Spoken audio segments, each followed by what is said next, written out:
Hello. Following up on the previous video where we reviewed a gathering of heroes, today we are going to make a closer look at the newly introduced archetypes. And this isn't just a matter of flipping through the pages. I've actually broken them down, scored them, and studied their roles on the battlefield. So if you're wondering which hero best fits your table, or the story to be precise, I believe you're in the right place.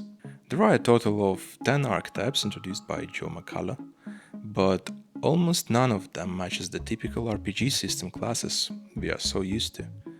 Some may resemble familiar roles, yes, but each comes with its own Shadow Dip twist.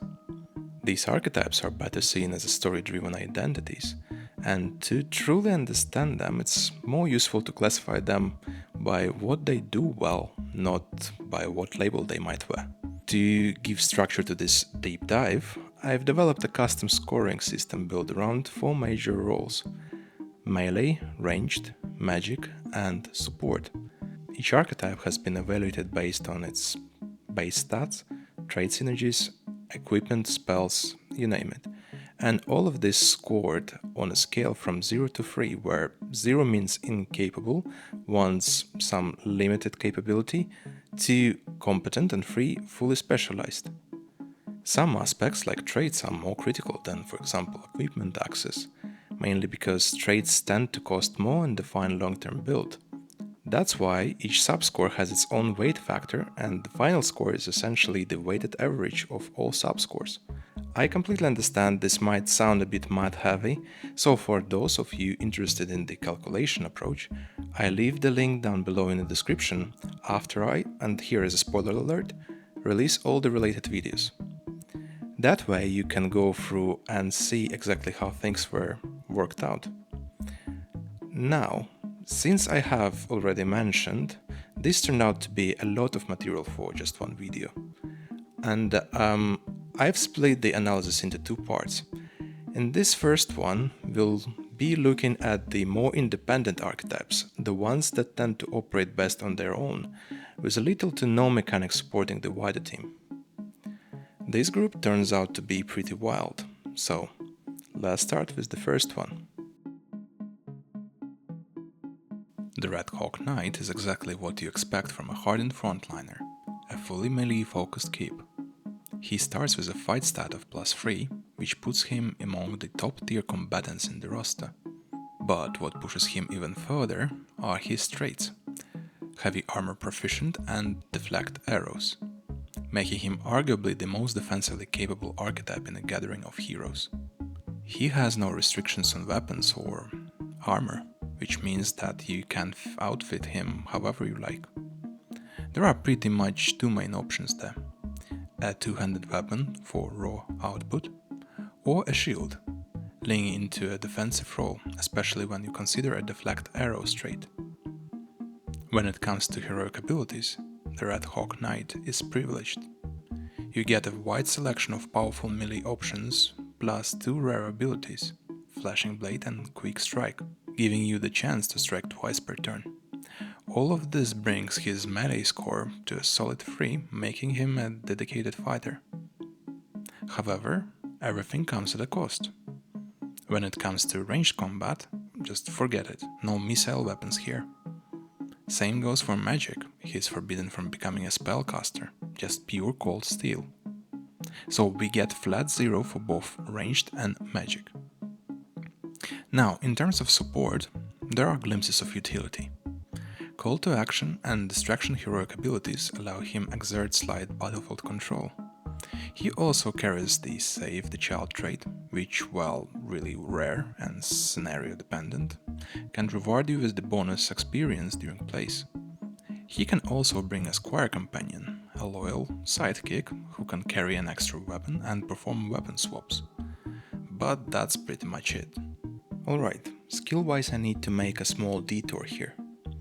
As it is hard to claim that one skill is always better than another, I think it's fair to evaluate what I call a skill balance. Each archetype comes with the preset number of skill modifiers, some positive and some negative. To estimate an archetype's sheer usefulness and skill checks, we sum them up. The result can be positive, negative, or zero, signifying whether an archetype tends to be helpful or not in general skill use. That said, the knight's skill balance is flat zero. He might break into a house, but he's likely to fall into a trap. So in terms of support, he has limited capabilities, and for that the score is 1. So what do we get here?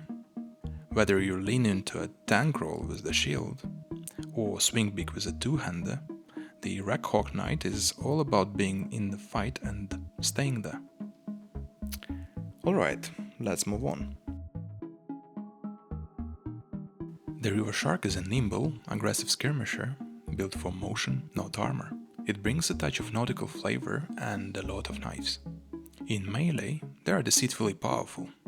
At a glance, the inability to use two-handed weapon might seem like a limitation, but the two-weapon fighter trait flips that idea on its head, granting +2 damage when dual wielding, and stripping enemies support bonuses when flanked. It's one of the strongest and rarest melee traits in the game. They also have access to a full suite of melee heroic abilities, including the unique rare one tied to their archetype. While heavy armor is off the table, the River Shark more than compensates that with its speed and aggression. So for me, it's a solid 3 in melee, even though the playstyle is quite different from the Red Hawk Knight. As for the ranged combat, the River Shark doesn't snipe, it throws. The throwing knife master trait is quite potent. It allows you to throw into a melee without penalty, removes the -1 damage rule, and lets you carry double the usual supply per slot. There are no restrictions on ranged weapons, meaning bows and crossbows are fair game too, and the archetype backs that up with the access to some ranged heroic abilities such as steady aim and deadly shot. But nevertheless, bowplay feels really secondary, so I'm giving ranged a score of 2. We get a 0 for magic because it's not an option. The no spells limitation is absolute. Now in support. The River Shark brings some very situational tools. Traits like Boatman offer proficiency with the boats, while Treasure Keeper allows you to gain extra experience for collecting gold, which is absolutely a nice thematic touch. There is no healing or group buffing potential, but you do get limited crowd control through heroic abilities like the Extraction and their personal Tumble. Even considering the barely positive skill balance and a discount when hiring certain exotic animal companions like monkeys, ferrets, or even otters, it still doesn't feel like that the River Shark is built to cover for a team. But I'll give it a credit, there is some potential, so support earns a 1. So what's the real value here? The River Sharks excel in close quarter combat, knife work, and tactical movement, with just enough flexibility to help out now and then. If you want a ranger who strikes fast, fights dirty and doesn't mind getting wet, this one for you. Okay, we've just gone through 2 opposite types of melee archetypes, but what about ranged ones? The Vakian Archer is exactly what it says on the tin. If you are looking for an archetype with a singular purpose, this one doesn't try to hide it. It's a ranged combatant with almost nothing else packed in. In melee, it's fragile. You've got a fight stat of 1, no combat traits to reinforce it, and a ban on both heavy armor and shields. Sure, you can equip hand weapons, and there are a few defensive heroic abilities available like parry or roll with a punch, but you are not here to block anything, so melee is a 1. Range combat, on the other hand, is where the Vakian Archer is specialized to its maximum. All 3 of its core traits are ranged focused. Craft Bow lets you stay armed if you lose one, Enchant Arrow gives you +1 magical damage on your next shot, and Enhanced Quiver increases your carried capacity. These aren't just thematic, they are expensive and rare traits, not easily replicated through normal advancement. And you are not limited with the single weapon type either. Bows, crossbows, throwing weapons, they are all available. On top of that, the archetype gets access to the full suite of ranged heroic abilities. Smoke shot, fire shot, double shot, steady aim, deadly shot, everything you need to deal damage and even support your team a little. So ranged is a free. When it comes to magic, nothing. The Vakian Archer is not magical, no spellcasting, 0 for magic. And support, also limited. There is no healing capability and the only real utility comes from the smoke shot, which can block enemy line of sight. Craft bow might occasionally come in handy during the weapon breakage, but that's highly situational. Yes, you can hire a Fletcher companion who can pass you a weapon during combat, but even that is mostly fluff. There is no deeper synergy and the skill balance is pretty much negative. This is a solo damage archetype and it shows, so it gets only 1 for support. The Vakian Archer isn't pretending to be anything else. It's a dedicated sniper class, and if you want clean, ranged efficiency with a top tier support for arrow-based warfare, this is it. What else have we got? The Wasteland Firesword is built to carve through enemies in a melee combat, and obviously look good doing it. This archetype is a light armored. I wouldn't say berserker, but for the lack of a better word, let's keep it as is. It's aggressive and direct, with all 3 of its traits tuned for melee. With a base fight stat of +3 and the rare 2 weapon fighter trait, you are dealing serious damage up close. You won't be using shields or heavy armor, but you won't miss them either. The list of available heroic abilities is dangerous. Whirling Death, for instance, lets you strike multiple enemies in one sweep, and it's game-changing. It literally shifts the standard game mechanic when facing groups of enemies. So my sincere score of 3 goes to melee. Surprisingly, the Firesword has a bit of reach too. The exotic weapon trait gives you access to fire flasks, a throwable explosive that deals area damage. It's probably the only consumable of its kind in the game. Beyond that, they can use most range gear, just not crossbows. And with the access to shooting focused heroic abilities like deadly shot and steady aim, they are not helpless at a distance. Due to lack of any unique archery traits, I wouldn't call the Fireswords a specialist, but they are still pretty well capable, so 2 points for ranged. The price for all of that is an explicit ban on casting magic, just 0 for magic. And in terms of support, there is not much. No healing, no buffs, not even a proper scenario trait. Sure, you can use Call to Action or Distraction as a battlefield utilities, and the Sandfly companion offers some flair, but don't expect much synergy. That's why I give only 1 point to support. In short, the Wasteland Firesword is a high-risk, high-output melee specialist, geared for players who want to cut fast, burn hard, and never ask the permission. It may seem similar to the River Shark at a first glance, but I do believe it plays completely differently. The last one in the list is a hard one, because in my understanding it's not purely a solo archetype. It brings much higher support to the overall team compared to the ones we just discussed. Yet still, it manages to showcase individual fighting aspects just like them. So, welcome, Vampire Hunter. This archetype is a classic. No matter the setting, there is something enduring about lone, well-equipped Slayer of the Undead. And in Rangers of Shadow Deep, the Vampire Hunter delivers on that image, with a practical, flexible toolkit to back it up. In melee, there are no slouch. Compared to the other melee archetypes in today's list, the fight stat is only +2, not the highest, but definitely respectable. There are no limitations on weapon use, so you can swing whatever fits the job.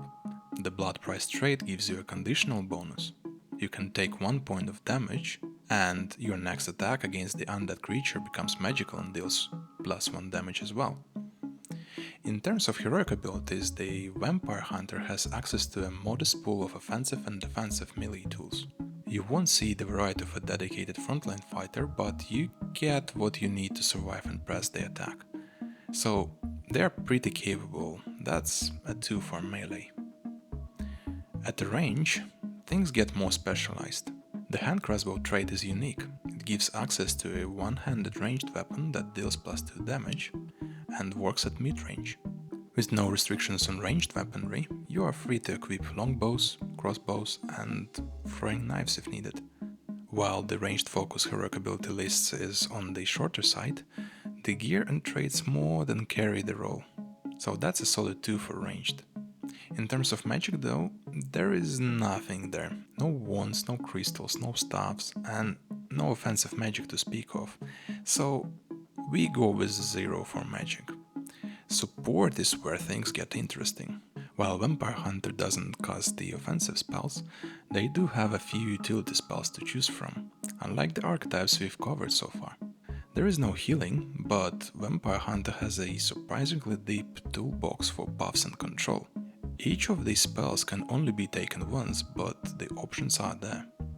There are also some interesting traits. Steel Mind gives you a permanent +4 bonus to wheel rolls against the mind control, which is a big deal. And a Chosen Foe grants extra experience for slaying vampires, or partial experience if one dies while you are present. Niche? Maybe, but it fits the archetype's identity perfectly. The archetype also comes with the positive skill balance, meaning they are useful outside of combat. Traps, peak lock, stealth, lore, track, it's all there. And then there is a Scrivener companion. If you bring one, it further boosts your out of combat effectiveness, with even more utility skills. All in all, it's a pretty good set of features, making the Vampire Hunter a reasonably capable supporting archetype, so 2 points for support. What do you really get here? A dark urban fantasy specialist, yes, but also a highly flexible ranger capable of melee, ranged pressure, and scenario interaction. No flash, no spells, but if you are building a well-rounded party, the Vampire Hunter fits right in. Just to recap, we had a Red Hawk Knight, a plated armor fighter with a bit of tank emphasis, River Sharks and Wasteland Fireswords, our 2 weapon specialists with some close range shooting capabilities, the Vakian Archer, a dedicated sniper with a handful of trick shots, and the Vampire Hunter, a slightly more control-oriented archetype, mixing crossbow and sword in a disciplined style. So, what kind of observation can we make after reviewing the first batch of the archetypes? As you've probably noticed, we didn't see much spellcasting in today's video. That's because magic and Rangers of Shadow Deep rarely dominates the battlefield. Instead, it tends to appear in small, tactical moments, maybe like a quick heal or a sudden crowd control spell. But that doesn't mean magic is weak. In the second part of this series, we'll look at the archetypes who bend those rules, bringing new layer of tactical variation, support, and scenario manipulation to the game. But that's all for now. Take care.